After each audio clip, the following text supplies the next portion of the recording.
부동산의 매매 차익이나 임대 수익이 많이 나오는 물건이 모든 투자자의 로망이죠. 어떤 물건일까요? 무피 투자 물건, 풀피 투자 물건, 그런 물건이 아닐까요? 안녕하세요. 부자경매 김인성입니다. 오늘은 무피, 풀피 투자가 가능한 다가구 주택을 가지고 왔습니다. 같이 한번 보실까요? 위성 지도에서 내려다본 해당 물건지 주변 환경입니다. 바로 인근에 분당이라는 큰 도시가 있죠. 해당 물건은 행정구역이 청주시 오포읍에 속하지만 분당에 가까운 인프라를 가지고 있죠. 해당 물건지로 가보겠습니다. 잠시 후 회전 교차로에서 9시 방향 세 번째 출구입니다. 이어서 21m 앞 우회전입니다.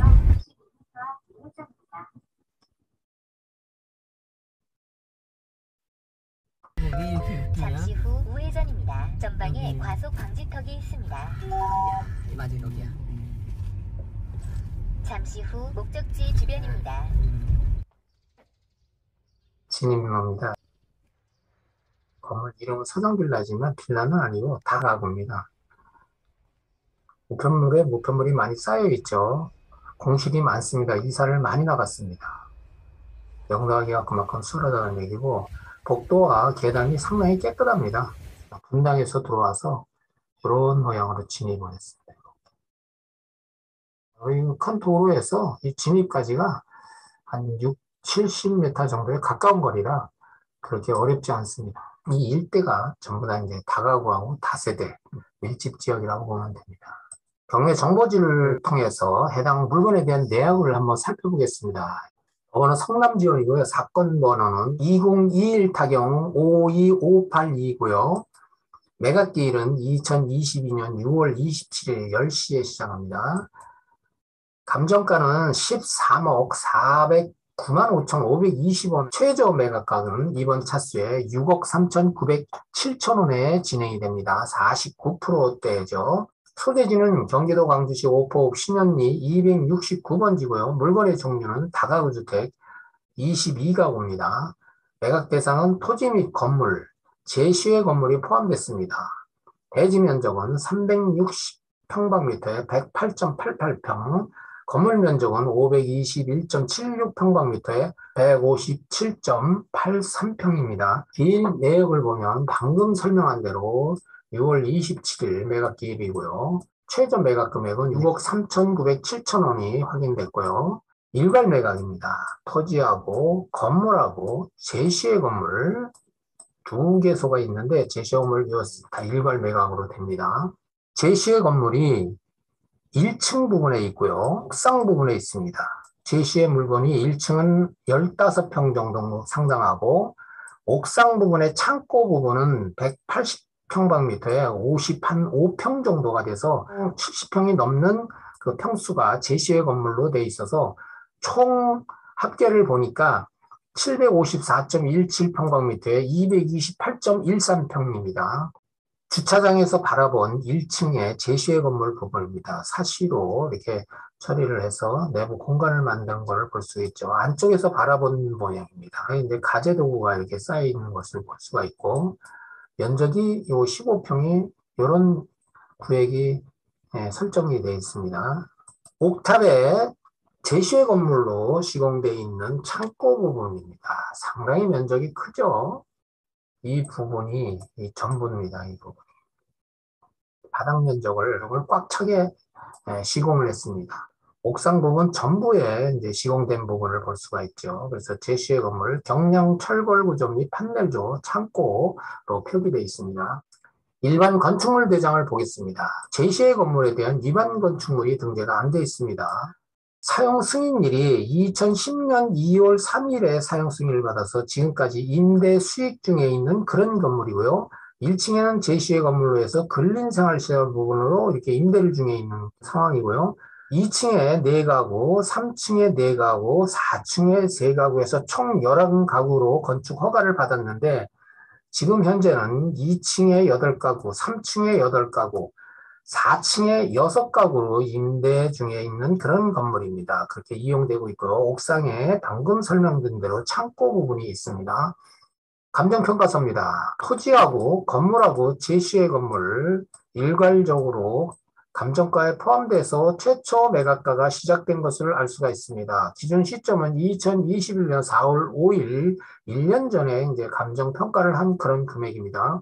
매각 물건 명세서를 보니까 말소 기준 권리가 목록 1 토지 2012년 11월 13일, 목록 2 건물 2015년 9월 10일 두 권리가 표기되어 있는데 이 권리 중에서 말소 기준 권리는 건물 부분이 되겠습니다. 임차인 내용란입니다. 임차인 중에서 주철 아무개 임차권을 가진 임차인이 강제경매를 신청을 했습니다. 등기된 부동산에 관한 권리 또는 가처분 매각으로 그 효력이 소멸되지 않는 거, 인수되는 권리를 얘기를 하는데 해당 없습니다. 또 매각에 따라 설정된 것으로 보는 지상권, 보통 법정지상권을 얘기를 하는데 해당이 없습니다. 건물 비고라를 보니까 방금 건축물 관리대장상에서 확인했던 내용 그대로 여기 나옵니다. 일괄 매각이고 제시의 건물 포함되고 감정서에 의하면 목록 2의 2, 3층은 공구상 4가구이나 현황 8가구로 이용 중에 있는 그런 건물, 4층은 공구상 3가구이나 현황 6가구로 이용 중에 있고 2층은 101호에서 108호, 3층은 201호에서 208호, 4층은 301호에서 306호로 표기되어 있음 이렇게 표기되어 있는데 위반 건축물 내용은 표기가 안 돼 있는 것을 확인할 수가 있습니다. 임차인에 대한 권리 분석을 한번 해보겠습니다. 건물에 있어서 임차인의 권리 분석이 상당히 중요합니다. 이 권리 분석 해보니 22가구 중에 전입자가 13명이 있습니다. 2022년 4월 5일자 전입세대 열람 결과입니다. 입찰을 예정에 있는 분들은 반드시 입찰 전에 전입세대 열람을 다시 한번 해봐야 됩니다. 선순위 임차인이 7명이 있습니다. 그 중에 105호, 107호, 201호, 301호, 304호 5가구는 말소 기준 권리보다 빠른 우선 변제권이 있어서 전액 우선 배당을 받습니다. 예상 총액은 2억 2천만 원이고요. 매수인이 인수를 안 하는 그런 금액입니다. 선순위 임차인 2명 중에 인수 예상금이 발생하는데 102호에 보증금 4천만 원에 최우선 변제금 2천만 원을 받고 2천만 원은 매수인이 부담합니다. 104호는 권리 미신고로 보증금액을 확인할 수가 없지만 같은 층의 임대 보증금은 3,500에서 4천만 원입니다. 그래서 매수인이 인수 예상금이 최대 6천만 원이 예상됨을 확인할 수가 있습니다.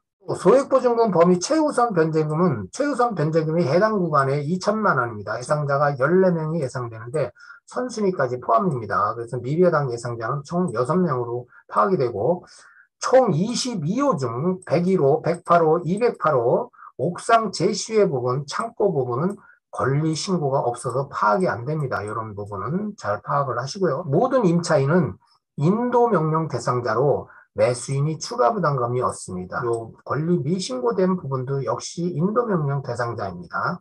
등기부 권리 분석을 해보겠습니다. 말소되지 않는 사항을 간략히 요약한 등기부가 상당히 중요하죠. 건물 부분입니다. 소유자는 단독 소유고요. 임차권 설정을 했습니다. 소기준 권리보다 다 늦은 임차인들의 임차권 등기 설정을 하고 상당수 임차인이 전출을 해서 공실이 많은 부분이 확인을 했습니다. 우편함을 통해서 확인을 해본 부분이죠. 소유지분을 제외한 소유권에 관한 사항 각구란입니다. 각구란에 가압류가 3건 있고 강제경매 개시 결정이 있었죠. 임차인이 임차권 등 권리로 강제경매를 신청했죠. 근저당 설정, 가처분, 근저당 설정, 가처분, 임차권 설정 이런 모든 등기상의 권리는 말소기준 권리가 2015년 9월 10일자 우리은행의 근저당인데 이 권리가 말소됨과 동시에 토지 및 건물 등기상의 모든 권리는 말소가 됩니다. 매수인이 인수할 등기상의 권리는 없습니다. 가격을 분석해 보겠습니다. 임대기간이 2010년에서 2020년간에 발생한 22가구 총 예상 임대 보증금이 8억 6천만 원에 예상이 됩니다. 미신고액 포함입니다. 이 금액을 최저 매각 가격으로 잘 확인을 해보세요. 이 금액을 확인을 하면 적정 입찰 금액이 파악이 됩니다. 국토교통부 다가구 실거래가를 한번 파악을 해보겠습니다. 오포 신현리 경매물건 인근지 매매 현황입니다. 2022년 1월 21일 연면적이 541.46에 대지 면적이 412억 7천만 원에 거래가 됐습니다. 2021년 10월 달에 431.47평방미터, 291평방미터, 14억 8천만 원. 2021년 10월 21일 571.26평방미터에 대지 면적 279평방미터, 10억 3천. 21년 10월 1일 483.84에 326평방미터, 8억 5,900. 가장 최근에 이 일대에 거래된 금액입니다. 네이버에 나와 있는 매물 현황을 파악해 보겠습니다. 해당 물건은 요 물건이고요. 바로 마주보고 있는 물건입니다. 매매가가 15억에 나와 있습니다. 방이 18개, 사용 승인일은 거의 비슷합니다. 우리 물건하고 이렇게 나와 있고, 또 여기는 물건이 나와 있습니다. 11억, 15억. 네이버에서 확인한 물건을 평가를 해보겠습니다. 이 물건은 방이 18개, 보증금이 6억 2천에 450만 원의 월세가 발생하고 있습니다. 우리 이 물건하고 한번 비교를 잘 해보세요. 똑같습니다, 면적이. 매매 15억, 방이 24개, 보증금 2억 2,500만 원에 400만 원이 발생됐습니다. 면적은 우리 면적보다 살짝 작습니다. 그래서 요 물건하고 보증금하고 월세 차이는 용자에 대한 차이가 있습니다. 여기 용자가 좀 적고 여기 용자가 좀 많습니다. 그런 내용 때문에 요 보증금하고 월세 차이가 있습니다. 또 매매 11억, 방이 12개입니다. 작습니다. 6억 8,500만 원에 101만 원이 나옵니다. 이 임대 수익이 상당히 높은 지역입니다. 이것만 비교를 해봐도 이런 내용을 잘 파악을 하시면은 이 해당 물건에 대한 적정 입찰가를 파악을 할 수가 있습니다. 물건 분석에 대한 최종 결론을 한번 보겠습니다. 선순위 임차인의 인수액이 부담이 크지 않고 상당수 세입자들이 전출해서 명도 부담과 비용을 절약할 수 있는 장점도 기대가 됩니다. 토지 및 건물 등기 권리상 매수인이 인수하는 권리가 없는 물건, 방금 전에 확인을 했습니다. 교통 인프라와 임대 수요 요건이 충분해서 공실기간이 짧은 장점이 있는 우량한 수익형 물건으로 판단됩니다. 분석 결과 높은 임대 수익과 향후 매매 차익도 기대되는 그런 물건입니다. 지금까지 가격 제시와 여러 가지 물건 분석을 해드렸습니다. 적절 입찰가를 산정을 해서 좋은 결과 있기를 기대합니다. 여기까지입니다. 감사합니다.